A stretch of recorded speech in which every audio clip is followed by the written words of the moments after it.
DepEd Naga City, naglunsad naman ng 3 araw na exhibits na nagtatampok sa mga gawaing produkto o mga gawang produkto ng mga mag-aaral. Ang buong ulat ay hatid sa atin ng aming kasamang si Grace Rifama Simando ng Radyo ng Bayan Naga.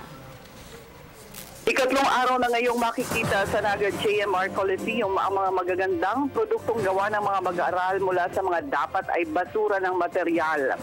Sa inilunsad na 3rd Division Exhibits of Best Output ng DepEd Naga City, matutunghayan ang mga damit, palamuting bulaklak, mga paso, muebles, mga pananim, kurtina, bags at marami pang gamit na ginawa ng mga magagaling na mag-aaral. Gamit ang mga bagay mula sa basura.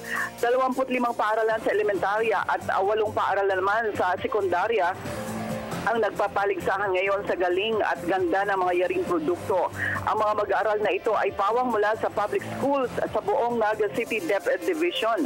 Ipinahayag ni Superintendent William Gando na ito ang bunga ng pagtutuon nila ng pansin na linangin ang galing at talino ng mga bata sa edukasyong pangkabuhayan at pantahanan. Ito rin daw ay paghahanda na sa kanila sa pagtuntong ng senior high school.